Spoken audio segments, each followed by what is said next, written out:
जम्मू केंद्र है। अब प्रस्तुत है प्रादेशिक समाचार दर्शन। आकाशवाणी जम्मू से प्रस्तुत है प्रादेशिक समाचार दर्शन।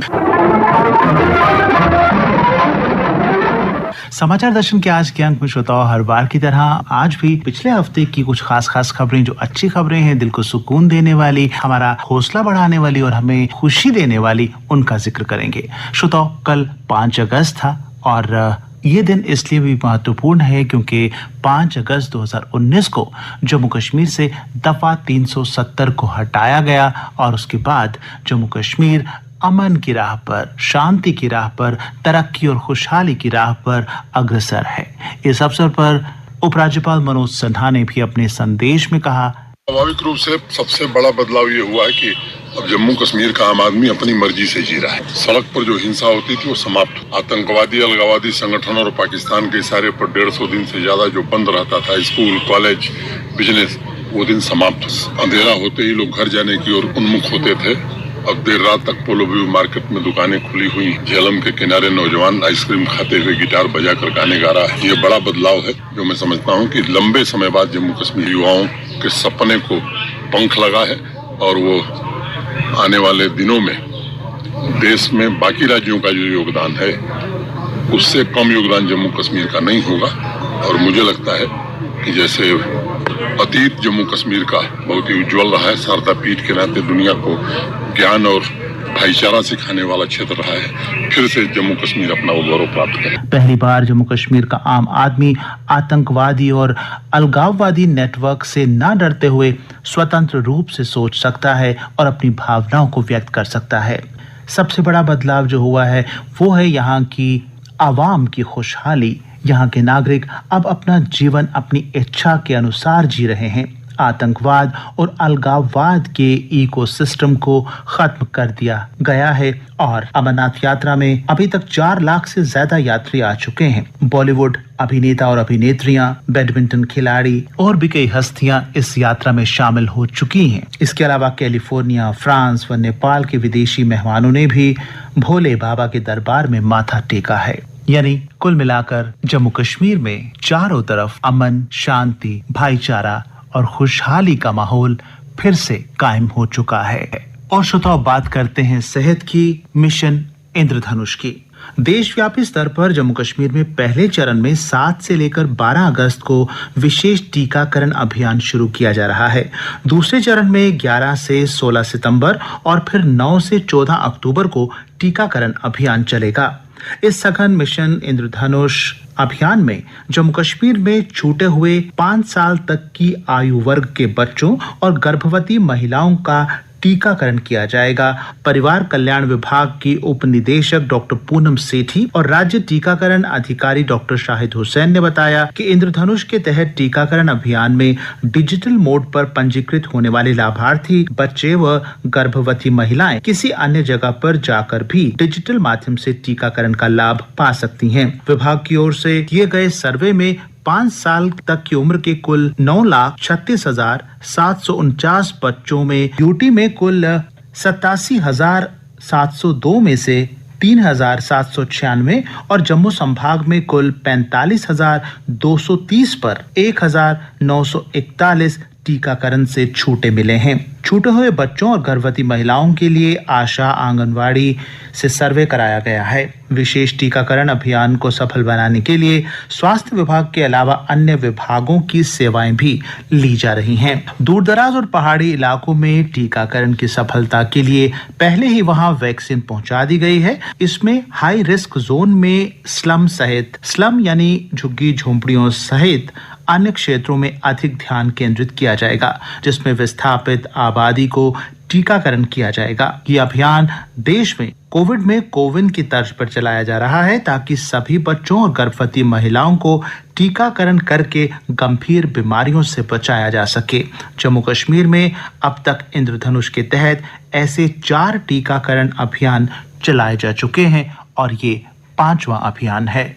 और श्रोताओ, अब बात जम्मू के सुंजवा इलाके में बनाए गए रेंटल हाउसिंग कॉम्प्लेक्स की, जिसका गत बुधवार को उपराज्यपाल मनोज सिन्हा ने शुभारंभ किया और लाभार्थियों को फ्लैट की चाबियां सौंपी। इस अवसर पर उपराज्यपाल ने कहा कि सुंजवा में बनाया गया हाउसिंग कॉम्प्लेक्स शहरी प्रवासी श्रमिकों, समाज के कमजोर वर्ग को उनके कार्यस्थल के पास सम्मानजनक जीवन प्रदान करेगा।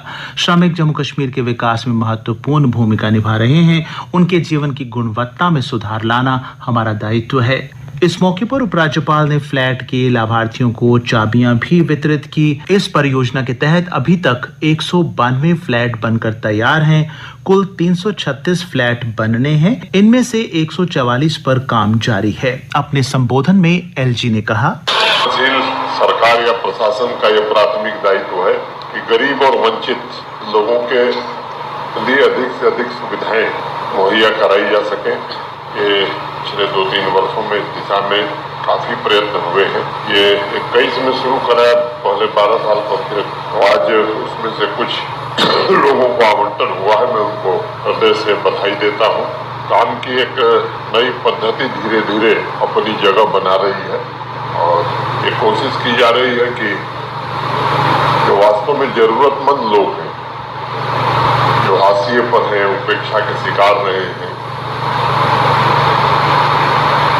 आखिरी कतार पर जो खड़े हैं, उनको संसाधनों को मुहैया करा के उनके जीवन में बदलाव लाया जा सके। सुंजवा के अफोर्डेबल रेंटल हाउसिंग कॉम्प्लेक्स मैंने कम किराया वाले, जैसा बताया गया 2200 रुपया प्रति महीना,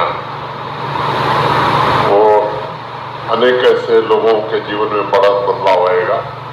के बजाय इस तरह के हाउसिंग प्रोजेक्ट्स और बढ़ सके, इसकी कोशिश हाउसिंग और अर्बन डेवलपमेंट डिपार्टमेंट ने की है।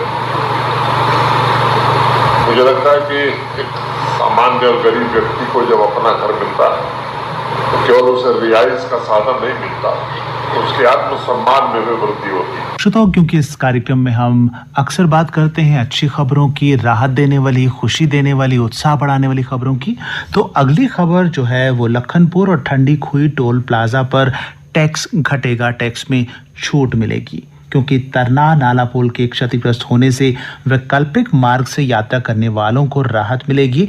ये बात किसी और ने नहीं, प्रधानमंत्री कार्यालय में राज्य मंत्री और कठुआ उधमपुर लोकसभा हल्के से एमपी डॉक्टर जितेंद्र सिंह ने स्वयं कही है। तो आपको बता दें, तरना नाला पुल के क्षतिग्रस्त होने के कारण NH4 पर यातायात बाधित होने से वैकल्पिक मार्ग से रोजाना यात्रा कर रहे हजारों लोगों के लिए ये राहत भरी खबर है। इन यात्रियों की परेशानियों को देखते हुए राष्ट्रीय राजमार्ग प्राधिकरण प्रदेश के प्रवेश द्वार लखनपुर टोल प्लाजा और ठंडी खुई टोल प्लाजा पर वसूले जाने वाले टोल टैक्स में छूट देने को सहमत हो गया है। इसके लिए प्रधानमंत्री कार्यालय में राज्य मंत्री डॉक्टर जितेंद्र सिंह ने NHAI से अनुरोध किया था। डॉक्टर सिंह ने ट्वीट पर जानकारी दी कि जम्मू कठुआ पठानकोट मार्ग पर सफर करने वाले यात्रियों की परेशानी को लेकर सरकार गंभीर है। पिछले करीब 15 दिन से तरना नाला पुल के क्षतिग्रस्त होने से हाईवे बाधित है, जिससे रोजाना हजारों लोग वैकल्पिक मार्ग से अपने अपने गंतव्यों तक पहुंच रहे हैं। उन्होंने कहा कि टोल टैक्स में कटौती का फैसला प्रधानमंत्री नरेंद्र मोदी के नेतृत्व में शासन में संवेदनशीलता का एक और संकेतक है। वहीं पठानकोट जम्मू राष्ट्रीय राजमार्ग पर तरना पुल को नुकसान पहुंचने से जम्मू पठानकोट राष्ट्रीय राजमार्ग पर यातायात लगातार प्रभावित है। वैकल्पिक मार्ग पर भी यात्रियों को घंटों तक जाम का सामना करना पड़ रहा है और बताया जा रहा है कि पुल के धंसने का मुख्य कारण उसके नीचे से लगातार खनन का होना है। पुल पर फिलहाल वाहनों की आवाजाही को बंद रखा गया है और उम्मीद करते हैं कि जो कारण इसके बताए जा रहे हैं उन पर भी कोई रोक, कोई कार्रवाई जरूर की जाएगी। अंतर्राष्ट्रीय स्तनपान दिवस के अवसर पर गांधीनगर अस्पताल में मंगलवार को एम्स विजयपुर के सहयोग से विश्व स्तनपान सप्ताह पर करवाई गई कार्यशाला में स्तनपान को लेकर जागरूक किया गया। एम्स के निदेशक डॉक्टर शक्ति गुप्ता ने कहा कि एम्स में विश्व स्तरीय दूध बैंक की स्थापना की जाएगी। उन्होंने संस्थानों में स्तनपान के लिए बेहतर माहौल स्थापित करने पर भी जोर दिया। उन्होंने कहा, We always keep a provision for the breastfeeding area. Now the concept is that not in our country actually, but in the Western countries also, that we must provide an area where the mothers can feed their children. So that is given a top priority. Second thing, actually, no, it is being debated also that hospitals must have a breast milk bank section. I think that we are discussing in the morning also, and that we should encourage that. I think that is a very noble concept actually, which can be introduced in the hospital. And I'll try my best actually how we introduce in AIIMS Vijaypur. So that is a thing which we need to start, and I hope my faculty will take initiative with this. In the hospital now, it has become mandatory when we make a hospital that there should be a provision of creche for smaller babies actually. And we have also included a creche not in one place but two places in AIIMS Vijaypur. You know, actually both husband and wife are working. If they have small baby, actually who will take care if there is no elders in the family? No, it is a mandatory that we should provide a creche, and we have taken care actually, where actually will constitute a committee actually from the maybe housewives.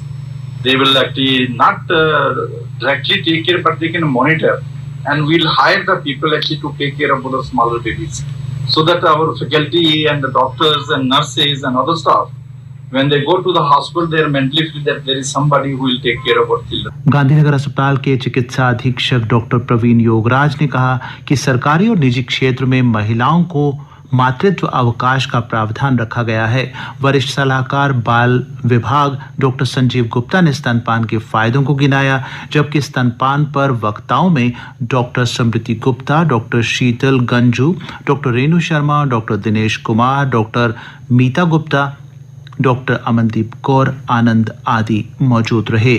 और इस खबर से ये जानना समझना बहुत जरूरी है कि माँ का दूध पिलाने से बच्चा शारीरिक और मानसिक रूप से मजबूत रहता है, बच्चे को कब्ज की शिकायत नहीं रहती, जच्चा बच्चा पूरी तरह से शारीरिक रूप से फिट रहते हैं। बच्चे के लिए पाउडर युक्त दूध ना आने से आर्थिक रूप से मजबूती होती है। इसके अलावा अगर दूध ना पिलाया जाए बच्चे को माँ का, तो बच्चे को पाउडर युक्त दूध पिलाना पड़ता है, उसमें इन्फेक्शन का खतरा रहता है। स्तनपान ना करवाने वाली महिलाओं को शरीर से फैट बाहर नहीं निकलता और मोटापे की शिकार वो हो सकती हैं, और बाहरी दूध से बच्चे को पेट की बीमारियां जैसे गैस, अफार आदि भी हो सकते हैं। तो ये हम सबको ध्यान देना है कि जो भी घर में छोटा बच्चा है, कम से कम 6 महीने तक उसे सिर्फ और सिर्फ माँ का दूध ही पिलाया जाए। यही मकसद होता है हर साल ये दिन मनाने का। और श्रोताओ, अब बात परिवहन की, ट्रांसपोर्ट की, सड़कों पर गाड़ियों के प्रदूषण से बचने। अगर ये सब सही रहा तो 30 अगस्त तक शहर में 60 इलेक्ट्रिक बसें चलना शुरू हो जाएंगी। अक्टूबर के अंत तक 100 इलेक्ट्रिक बसें चलने का दावा किया जा रहा है। इनमें से 75 बसों की लंबाई 9 मीटर है, जबकि 25 बसें 12 मीटर लंबी हैं।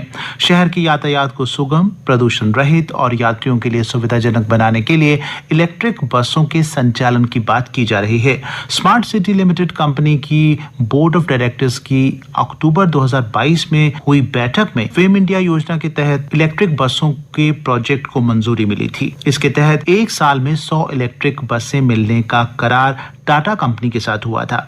इसके तहत कंपनी स्मार्ट सिटी को अगस्त अंत तक 60 बसें मुहैया करा देगी। इसके बाद सितंबर और अक्टूबर में 20-20 बसें आएंगी। बोर्ड के जिम्मेदार अधिकारी इसकी पुष्टि कर रहे हैं। टाटा कंपनी द्वारा एक बस 10 दिन पूर्व भेजी जा चुकी है, जिसका ट्रायल चल रहा है। इन बसों की खास बात यह है कि इनकी बैटरी 2.5 से 3 घंटे में फुल चार्ज होकर 200 किलोमीटर चल सकती है। अन्य बसों की तरह सुगम सड़कों पर इसे 65 से 70 किलोमीटर प्रति घंटे की रफ्तार से दौड़ाया जा सकेगा।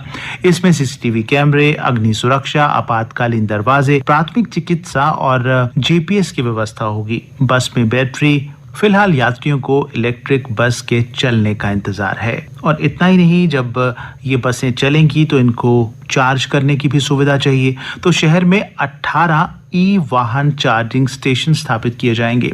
इनमें 5 स्टेशन भगवती नगर में बन चुके हैं, अन्य स्टेशन स्थापित करने का काम जारी है। इसके अलावा कटरा में 4 और उधमपुर में 2 चार्जिंग स्टेशन बनने हैं ताकि वाहनों को चार्जिंग में कोई दिक्कत पेश ना आए। और शहर को मिलने वाली बसों में दिव्यांग व्हील चेयर के साथ बैठकर बस में सफर कर सकते हैं। ई बस एयर सस्पेंशन इंफ्रास्ट्रक्चर के साथ वातानुकूलित होने के कारण अधिक आरामदायक होंगी ये बसें।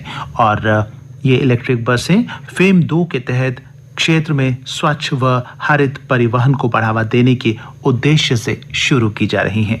तो ये बहुत अच्छी बात है कि शहर में इस तरह की आरामदायक बसें होंगी, लोगों को सफर करना आसान होगा और साथ ही साथ जो गाड़ियों के पेट्रोल और डीजल के कारण प्रदूषण होता है वो प्रदूषण भी अब नहीं होगा या कुछ हद तक कम हो जाएगा। तो श्रोताओ, आज के समाचार दर्शन में बस इतना ही। इस कार्यक्रम को तैयार करने में तकनीकी सहयोग दिया पल्लवी मेहरा ने, वाचक एवं सह संपादक जगमोहन शर्मा, संपादक आर के रैना और प्रस्तुति आकाशवाणी के क्षेत्रीय समाचार एकांश की।